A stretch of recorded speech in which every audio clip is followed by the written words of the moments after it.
ये सन्ध्यारुणयन्ति शङ्करजटाकान्तारचन्द्रार्भकम् सिन्दूरन्ति च ये पुरन्दरवधू सीमन्तसीमान्तरे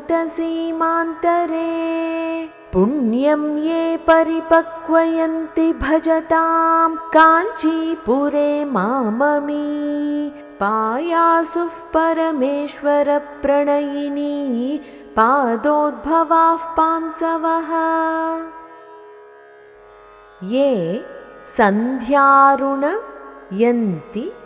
शङ्कर जटा कान्तार चन्द्र अर्भकं सिन्दूरन्ति च ये पुरन्दर वधू सीमन्त सीमान्तरे पुण्यं ये परिपक्वयन्ति भजतां काञ्चीपुरे माम् अमी पायासुः परमेश्वर प्रणयिनी पादोद्भवाः पांसवः।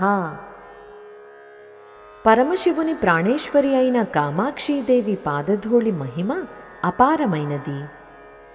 పరమేశ్వరుడు అమ్మ పాదములకు నమస్కరించినప్పుడు ఆయన జటాజూటమనే దట్టమైన అరణ్యంలో ఉన్న తెల్లని బాలచంద్రుడు ఏ చరణ ధూళి కణాలను పొంది సంధ్యా సమయం నాటి ఎర్రటి సూర్యకాంతితో ప్రకాశిస్తున్నాడో, పురందరుని భార్య అయిన శచీదేవి అమ్మ పాదాలకు నమస్కరించినప్పుడు ఏ ధూళికణాలు ఆమె పాపిట సింధూరం వలె ప్రకాశిస్తున్నాయో, ఏ ధూళికణాలు కాంచీపురంలో అమ్మ పాదాలను ఆశ్రయించిన భక్తుల పుణ్యఫలాన్ని పండించి సత్ఫలితాలను ఇస్తున్నాయో, అటువంటి పవిత్రమైన కామాక్షీదేవి పాదధూళి కణాలు నన్ను సర్వవేళలా రక్షించుగాక. ఇప్పుడు మరొక్కసారి శ్లోకాన్ని చదువుకుందాం. ये सन्ध्यारुणयन्ति शङ्करजटाकान्तारचन्द्रार्भकम् सिन्दूरन्ति च ये पुरन्दरवधू सीमन्तसीमान्तरे